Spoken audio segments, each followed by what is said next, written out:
warahmatullahi wabarakatuh. Salam sejahtera dan salam sehat untuk kita semua.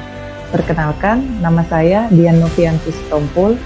Saya merupakan dosen pada program studi Pendidikan Akuntansi Fakultas Keguruan dan Ilmu Pendidikan Universitas Muhammadiyah Sumatera Utara. Saya adalah peserta sertifikasi pendidik untuk dosen pada tahun 2021. Pada kesempatan ini, saya akan menyampaikan dokumen pernyataan diri unjuk kerja Tridharma Perguruan Tinggi bidang pengajaran. Dalam membuat dokumen pernyataan diri, saya berpedoman kepada aturan sertifikasi dosen yang sudah dikeluarkan oleh Kementerian Kebudayaan, Riset, dan Teknologi. Dalam bahan sertifikasi dosen tahun 2021 disebutkan bahwa pernyataan diri dosen wajib mencantumkan narasi deskripsi mata kuliah untuk mata kuliah yang diampu. Sebelum saya menjelaskan deskripsi dari mata kuliah yang saya ampu, sebelumnya saya ingin menyampaikan riwayat mengajar saya sebagai dosen pada program studi Pendidikan Akuntansi di Fakultas Keguruan dan Ilmu Pendidikan Universitas Muhammadiyah Sumatera Utara, di mana saya mulai menjadi dosen pada tahun 2012 dengan status dosen honor. Kemudian pada tahun 2014 saya diangkat sebagai dosen tetap pada program studi Pendidikan Akuntansi Fakultas Keguruan Ilmu Pendidikan Universitas Muhammadiyah Sumatera Utara. Semenjak saya mengajar menjadi dosen, saya membawakan mata kuliah pada semester ganjil seperti mata kuliah akuntansi aktiva, mata kuliah sistem informasi akuntansi, mata kuliah pengembangan media pembelajaran akuntansi. Sedangkan pada semester genap saya akan mengampu mata kuliah akuntansi pasifa dan akuntansi pajak. Pendidikan formal yang saya jalani adalah untuk tingkat sarjana S1, saya mengambil jurusan Pendidikan Akuntansi di Universitas Negeri Medan. Tahun lulusnya tahun 2010. Selanjutnya S2 saya menyelesaikan dengan program studi ilmu ekonomi di Universitas Negeri Medan. Adapun alur penyajian dokumen PDD UPKTP yang saya sajikan meliputi yang pertama deskripsi mata kuliah, yang kedua kemampuan mahasiswa yang diharapkan, ketiga materi pembelajaran, keempat sistem pembelajaran, kelima metode pembelajaran, yang keenam itu nanti ada interaksi antara dosen, sedangkan yang ketujuh adalah sistem penilaian. Mata kuliah yang akan saya sampaikan pada dokumen pernyataan diri dosen ini adalah mata kuliah akuntansi aktiva, di mana mata kuliah akuntansi aktiva ini bobotnya adalah 3 SKS.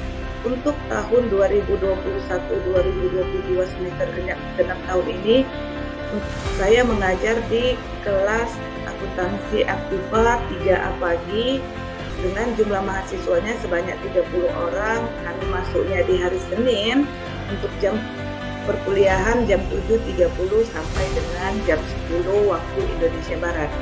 Sedangkan akuntansi aktiva untuk kelas 3 Asia berjumlah 28 orang. Hari kuliahnya itu adalah hari Rabu. Jadwal jam perkuliahan jam 13.10 sampai dengan 15.40 waktu Indonesia bagian Barat. Berikut ini adalah deskripsi mata kuliah yang saya ampu. Untuk mata kuliah kali ini yang saya bahas adalah mata kuliah akuntansi aktiva, di mana sesuai dengan dokumen yang tertuang di dalam rencana pembelajaran semester. Mata kuliah ini akan membahas tentang mata kuliah ini.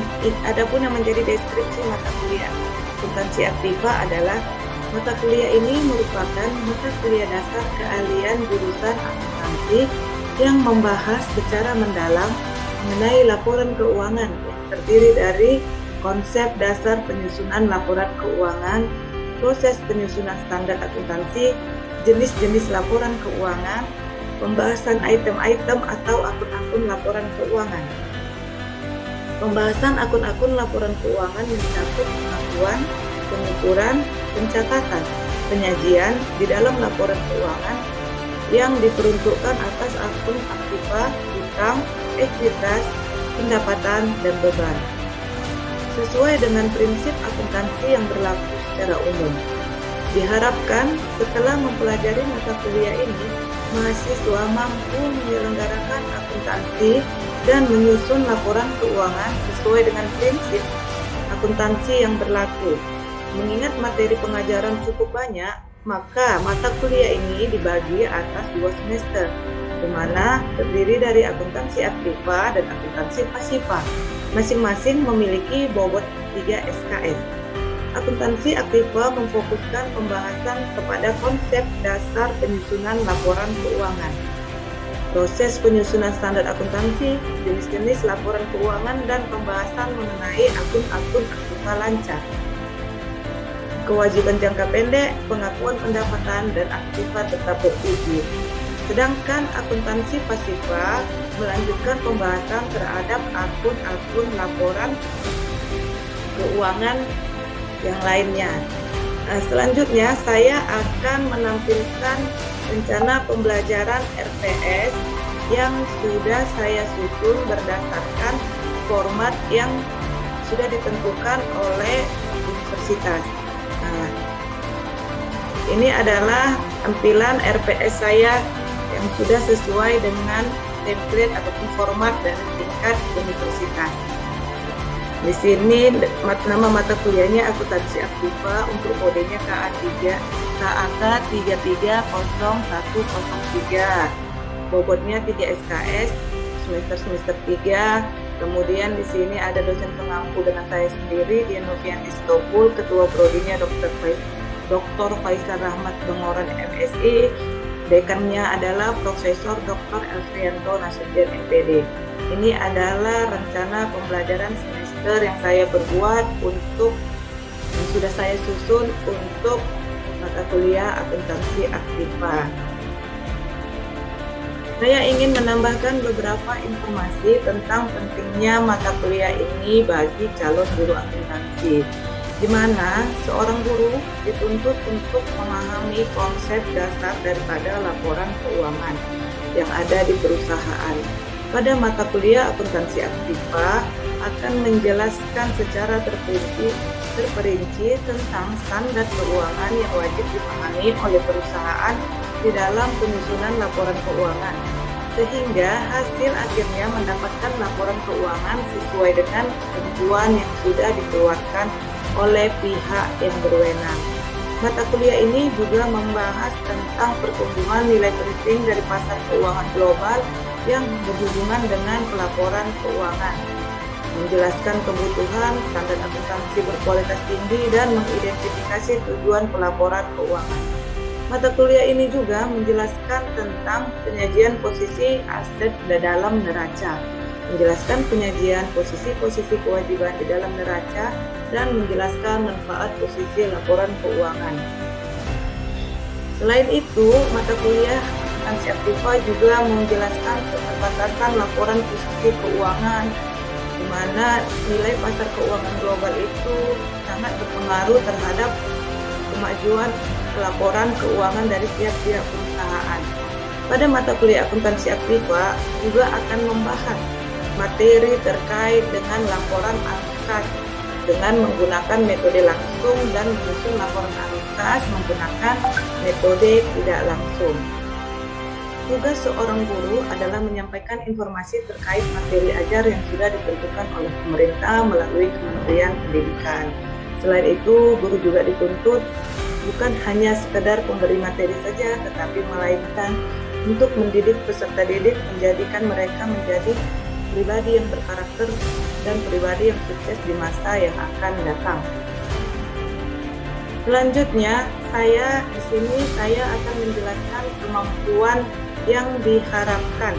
Berikutnya, saya akan menyampaikan kemampuan mahasiswa yang diharapkan.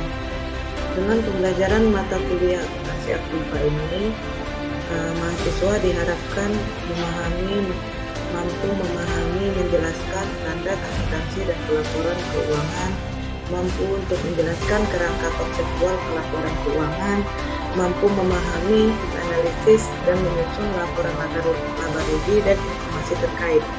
Selain itu, mahasiswa juga diharapkan mampu untuk menganalisis perbedaan laporan posisi keuangan dengan laporan arus kas. Mahasiswa juga diharapkan mampu memahami kas dan mampu menyusun rekonsiliasi bank. Mahasiswa juga diharapkan mampu untuk memahami jenis-jenis dari piutang, mampu juga untuk memahami penilaian daripada persediaan, dan mahasiswa juga diharapkan mampu memahami aset tetap, aset tidak berwujud, dan memahami investasi.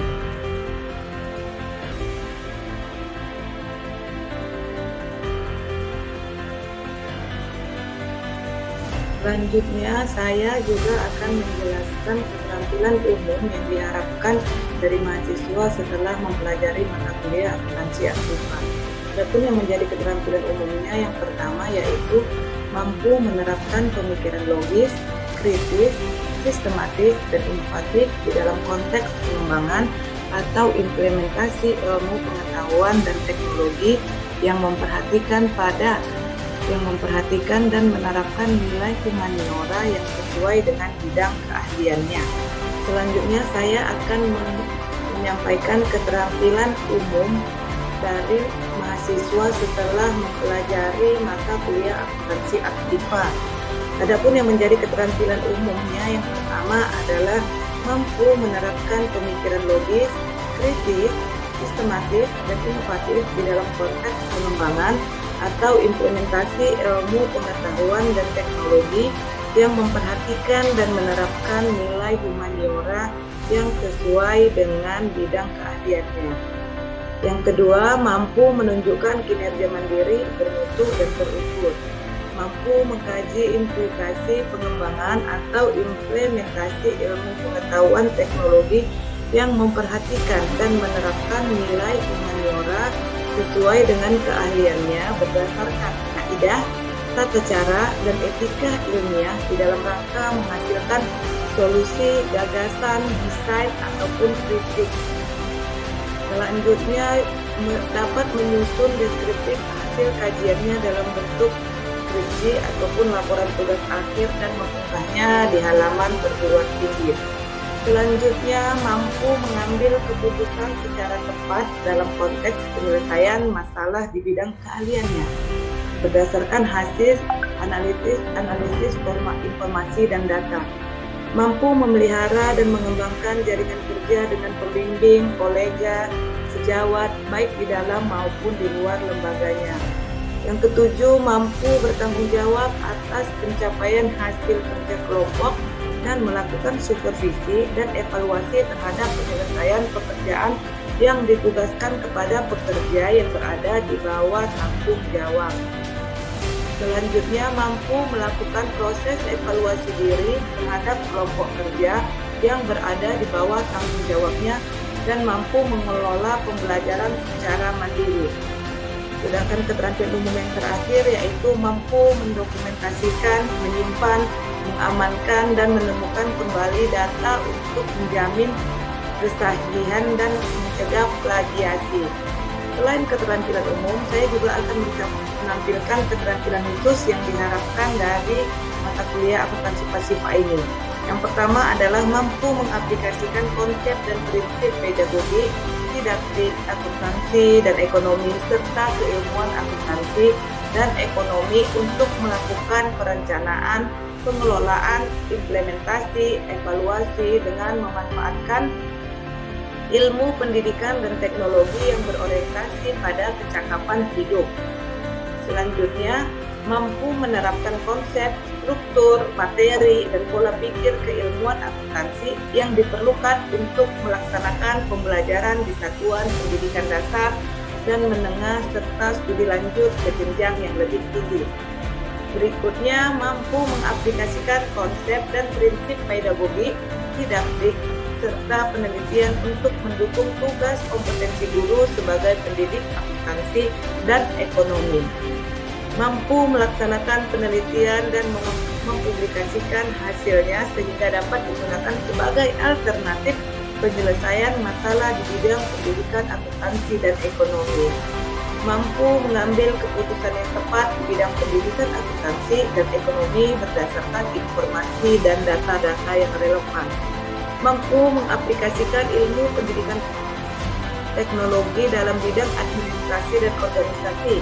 Yang terakhir itu mampu mendesain dan mengaplikasikan ilmu pengetahuan dan teknologi berdasarkan konsep dan prinsip kewirausahaan. Adapun yang menjadi profil lulusan program studi pendidikan akuntansi adalah sebagai berikut.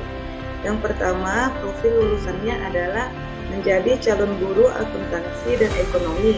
Deskripsi profilnya yaitu sarjana yang mampu mendidik dan melakukan pembelajaran akuntansi dan ekonomi untuk satuan pendidikan menengah dan atas. Yang kedua, profil lulusan yang kedua yaitu menjadi calon administrator. Deskripsinya sarjana yang mampu melakukan kegiatan administrasi pada instansi pemerintahan dan swasta. Profil lulusan yang ketiga yaitu menjadi calon entrepreneur, yaitu sarjana yang mampu mengelola dan mengatur usaha secara mandiri, baik di bidang pendidikan maupun non-pendidikan. Bagian selanjutnya adalah materi-materi dari pembelajaran mata kuliah akuntansi aktiva secara ringkas, di mana materi yang akan saya sajikan guna memenuhi capaian-capaian yang sudah dijelaskan pada bagian video di atas. Berikut adalah beberapa materi yang akan diajarkan pada mata kuliah akuntansi aktiva. Materinya adalah materi yang disampaikan meliputi standar akuntansi pelaporan keuangan, kerangka konseptual pelaporan keuangan, laporan laba rugi dan informasi terkait, laporan posisi keuangan dan laporan arus kas dan rekonsiliasi bank, piutang, penilaian persediaan, aset tetap, aset tidak berwujud, dan investasi. Dalam penyampaian materi ajar, saya menggunakan model pembelajaran yang dijabarkan ke dalam pendekatan seperti pendekatan dan pembelajaran yang berpusat kepada guru dan siswa. Untuk strategi pembelajaran, saya menggunakan discovery learning, baik dalam bentuk grup maupun pembelajaran individu. Sedangkan metode pembelajaran yang saya gunakan adalah metode ceramah, demonstrasi, diskusi, dan tanya jawab. Untuk sistem pembelajaran ataupun metode perkuliahan, sistem pembelajaran untuk mata kuliah selama masa pandemi menggunakan synchronous learning, di mana pembelajaran dilaksanakan secara jarak jauh, yaitu proses belajar yang dilakukan melalui penggunaan berbagai media komunikasi dengan menggunakan sarana-sarana seperti laptop, handphone, jaringan internet, aplikasi pengganti tatap muka, Zoom maupun Google Meet, dan aplikasi yang e-learning yang sudah memang disediakan oleh Universitas Muhammadiyah Sumatera Utara. Untuk metode pembelajaran, saya menggunakan metode ceramah, diskusi, tanya jawab.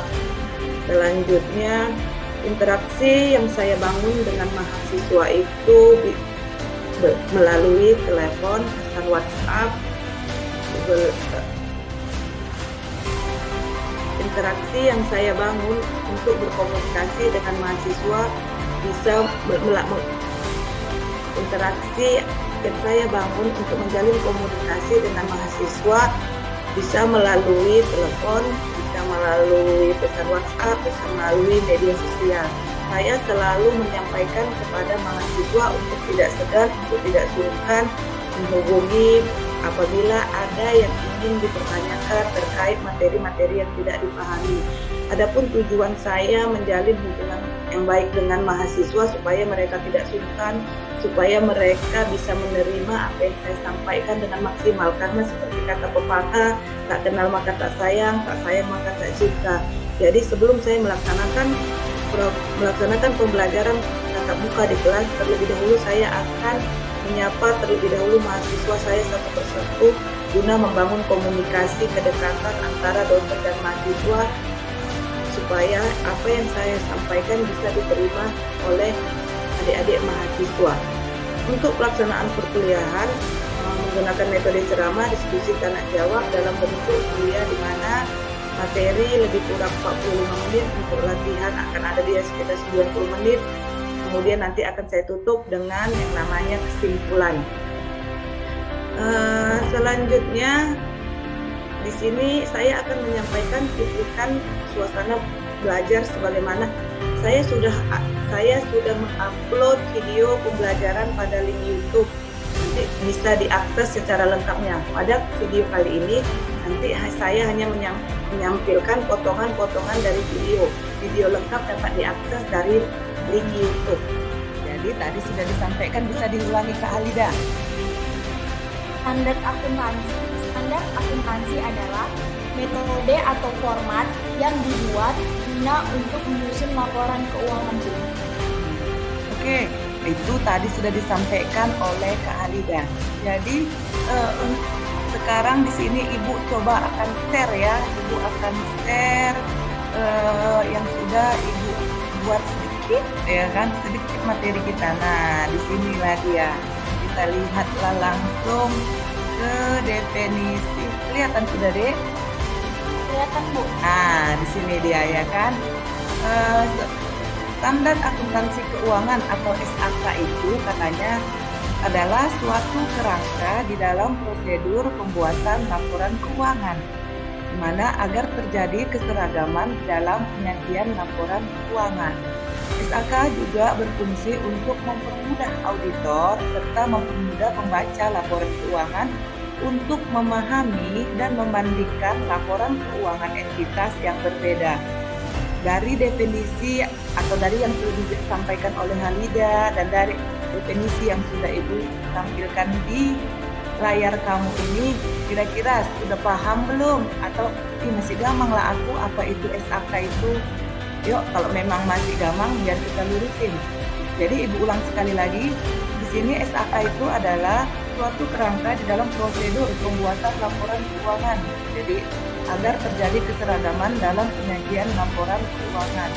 SAK yang berfungsi, ya, standar akuntansi itu sering juga kita dengar dengan disingkat istilahnya dengan SAK, ya. SAK juga berfungsi untuk mempermudah auditor serta mempermudah pembaca laporan keuangan untuk memahami dan membandingkan laporan keuangan. Jadi artinya seperti ini, Dek. Ketika laporan keuangan itu harus dibuat, ya kan? Ketika laporan keuangan itu harus dibuat, harus ada dulu aturan-aturan yang mengikat. Sama seperti sebelum kita bercerita ke akuntansi keuangan, Ibu kasih gambarannya, Dek, seperti ini. Ketika kamu mendaftar di UMSUM, gitu kan, dan sudah diterima, maka pihak universitas sudah memberikan tata syarat apa-apa saja yang menjadi kewajiban dari mahasiswa. Contohnya seperti apa, Bu? Nah, untuk menjadi seorang sarjana, kita di sini sarjana pendidikan akuntansi karena kebetulan kita adalah program studi pendidikan akuntansi. Untuk menjadi sarjana pendidikan akuntansi itu mahasiswa harus menyelesaikan 140 SKS, sistem kredit semester, di mana yang 140 SKS itu dibagikan dipecah-pecah ke dalam tiap-tiap semesternya. Jadi mahasiswa yang akuntansi itu di semester 1 dia harus sudah menyelesaikan Al-Islam Muhammadiyah, PPKN, bahasa Inggris, bahasa Indonesia, matematika dasar, pengaratan aksara, perusahaan jasa. Nah, pertama itu investor itu menggunakan laporan keuangan. Fungsinya itu apa, Bu? Dia mau melihat, katanya ya, dia mau melihat bagaimana keadaan keuangan di dalam suatu perusahaan sehingga dia memiliki keyakinan, ya kan, memiliki keyakinan untuk memberikan hartanya sebagai investasi. Sama kayak kita, Dek, ketika ada seorang cowok mendekati kita, tapi kita lihat tampangnya selengean, kita lihat ini kerjanya nggak jelas, penampilannya nggak oke, nggak jelas ini masa depannya. Padahal belum tentu, ya kan, kalau khusus manusia, ya kan, penampilan itu tidak apa ya namanya, penampilan itu tidak selamanya tolak ukur di dalam kesuksesan seorang. Penampilan itu tidak selamanya menggambarkan keadaan keuangannya. Kadang-kadang nanti seperti kalau kita ke belanja ke pajak atau kemana, ketika kita bajunya nggak rapi, ketika bajunya acak kadut, maka penjualnya juga ogah-ogahan. Bener, dia ogah-ogahan meladeni kita karena dia nggak yakin, nggak bener ini nggak punya uang dia ini, nggak betul. Nah, tapi itu salah. Jadi nggak boleh menilai seseorang itu dari segi penampilannya. Tapi kalau untuk ceritanya ke laporan keuangan itu sah saja. Ketika dia lihat investor, ketika dia selama biasanya kalau untuk melihat meyakinkan keuangan suatu perusahaan itu bagus, kita bisa melihat atau kita bisa mengecek laporan keuangan minimal. Kalau kita mau menjadi investor minimal 6 bulan, ya kan? Laporan keuangan 6 bulan ke belakang deh. Laporan keuangannya itu bisa kita lihat minimal 6 bulan ke belakang. Karena apa? Karena kan kalau cuma 1 bulan belum valid, ya itu belum valid. Jadi kalau sudah 6 bulan, kalau selisihnya hanya cuma 1% atau 10%, 20% itu masih hal yang wajar. Namanya berusaha nggak selama-lamanya untungannya gede, nggak selama-lama juga untungannya sedikit. Jadi investor itu tujuan dia menggunakan laporan keuangan itu adalah untuk meyakinkan dirinya, oh ternyata perusahaan angin ribut itu cocok nih. Kalau misalnya aku investasi, ternyata ini bisa menghasilkan keuntungan di aku. Karena apa? Dia melihat laporan keuangan yang ada. Gitu ya Kak Windy Lestari. Aku rasa sih seperti itu, memang sudah seperti. Kemudian tadi yang selanjutnya yang disampaikan oleh si Windy Lestari itu adalah pemberi jaminan. Jadi kadang-kadang pemberi jaminan ini untuk apa? Melihat laporan keuangan. Yang namanya perusahaan pasti suatu saat akan membutuhkan namanya tambahan modal, gitu kan? Jadi tambahan modal itu bisa diperoleh dengan cara keuangan itu adalah dari agar terjadinya suatu kerangka di dalam prosedur pembuatan laporan keuangan. Supaya apa Bu? Supaya terjadinya keseragaman di dalam penyajian laporan keuangan. Jadi SAK ini berfungsi untuk dia mempermudah auditor serta mempermudah membaca laporan keuangan untuk memahami dan membandingkan laporan keuangan entitas yang berbeda. Jadi di dalam penyusunan laporan keuangan itu, sekali lagi Ibu tekankan intisari dari materi kita ini, intisarinya adalah ketika mau menyusun laporan keuangan, ya, ketika kita menyusun laporan keuangan harus berdasarkan yang namanya standar akuntansi keuangan. Jadi harus berdasarkan standar akuntansi keuangan. Jadi itulah dia intisari materi kita hari ini. Kalau memang tidak ada lagi yang mau dipertanyakan, kita akhiri pertemuan kita sampai di sini. Tetap semangat, tetap jaga kesehatan, sama kita berdoa semoga pandemi ini segera berakhir supaya kita bisa bertemu tatap muka secara langsung, bukan hanya menatap laptop, bukan hanya menatap handphone. Karena memang ya Dek, sesungguhnya kalau kamu tanya, mana Bu lebih enak pandemi ini daripada ketemu tatap muka? Kalau dari segi waktu, kalau dari segi mengurus anak, memang enak. Alhamdulillahnya corona ini bisa kerja dari rumah itu, bisa ngelihat anak, bisa main-main, bisa inilah dia semuanya. Cuman nggak enaknya apa Dek, materi yang disampaikan itu kurang dapat. Materi yang disampaikan itu rasanya kalau Ibu sebagai pengajar itu kurang ini. Karena apa? Kalau melalui daring-daring ini, Ibu cakap di sini, ngomong di sini, suaranya di sana sampai 1 menit kemudian. Nanti kamu cakap di sana sampainya di Ibu 1 menit kemudian. Maka dari itu, samalah kita berdoa, semoga lah segera selesai biar bisa kita ketemu tatap wajah. Karena apa? Udah sangat rindu kampus. Udah sayang juga kampusnya ya kan. Kampusnya cantik-cantik, kampusnya udah bagus, tapi nggak dimanfaatkan. Semoga pemerintah memberi izin kepada universitas untuk segera bisa melaksanakan pembelajaran tatap muka seperti di sekolah-sekolah yang ada. Oke, kalau begitu, kalau Ibu sudah sampai di sini, Assalamualaikum warahmatullahi wabarakatuh. Waalaikumsalam warahmatullahi wabarakatuh. Tadi nggak ini ya. Nih, kalau Untuk selanjutnya yaitu penilaian mata kuliah. Penilaian saya di dalam memberikan penilaian, saya selalu melakukan penilaian. Di dalam melakukan penilaian kepada mahasiswa, saya selalu melakukannya secara objektif sesuai dengan ketentuan yang sudah ada di depan saya ini. Untuk penilaian kepada mahasiswa, saya selalu memberikan penilaian kepada mahasiswa secara objektif, di mana untuk memperoleh nilai itu dari ujian tengah semester saya akan mengambil bobot 30%, ujian akhir semester 40%, untuk aktivitas 30%. Di aktivitas ini, nilai aktivitas ini saya peroleh dari nilai tugas, nilai keseharian, nilai kuis, dan nilai keaktifan pada saat diskusi. Di dalam memberikan penilaian, saya berpegang teguh kepada konsisten, objektif.